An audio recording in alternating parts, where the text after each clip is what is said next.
మీకు, మీ కుటుంబ సభ్యులకి, శ్రేయోభిలాషులకి, ఆత్మీయులకి, బంధుమిత్రులకి ఉగాది పండుగ శుభాకాంక్షలు. ఉగాది పండుగ అనగానే మనకు ఫస్ట్ టక్కన గుర్తొచ్చేది, బాగా ఆస్వాదించే ఉగాది పచ్చడి. కానీ ఈ ఉగాదికి మాత్రం వాలంటీర్లకు టక్కున గుర్తొచ్చేది, వాళ్ళు పచ్చడి అయ్యారు.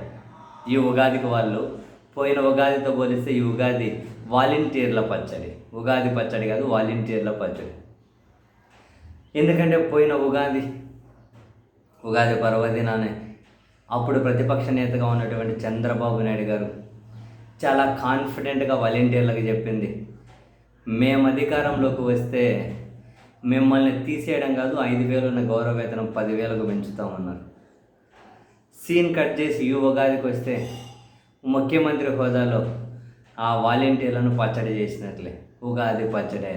ఉగాది అంటే వాళ్ళకి ఇదే గుర్తొస్తుంది, మేము ఎట్లా పచ్చడి అయ్యాము అని.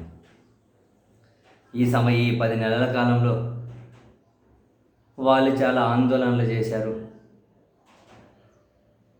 చాలా నిరసనలు వ్యక్తం చేశారు. పాపం చిన్న చిన్న వాళ్ళు, చిరుద్యోగులు, వాళ్ళని రోట్లో వేసి గజ గజ గజ గజ గజ పచ్చడి, మామూలుగా ఉగాది పచ్చడి తొక్కగా చేస్తాం, తొక్కుడుగా.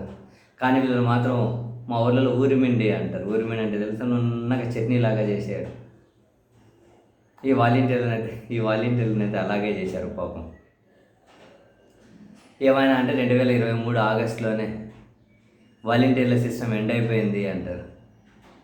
అప్పుడు ఎండ్ అయిపోతే 24 ఏప్రిల్ మే వరకు వాళ్ళు జీతాలు తీసుకున్నారు కదా, మరి వాళ్ళకి ఎట్లా జీతాలు ఇచ్చారు?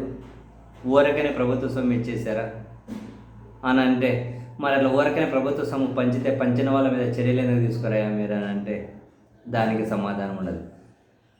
ప్రభుత్వం ఒక సిస్టమ్ లేకుండా అంతమందికి 2,60,000 మందికి జీతాలు ఇచ్చుకుంటూ పోతారు, గౌరవ వేతనాలు. సో వీళ్ళకి ఏదో ఒక కారణం కావాలి మొత్తం మీద వాళ్ళని ఉగాది పచ్చడి చేయడం కోసం. మోసపోయారు వాలంటీర్లు దారుణంగా. అఫ్కోర్స్ సూపర్ 6 హామీలు అమలు అవుతాయని చెప్పి చాలామంది ఆశపడ్డోళ్ళు మోసపోయారు అనుకోండి. నిదానంగా ఇస్తారేమో లాస్ట్ 1 year 2 year ఎవరికైనా.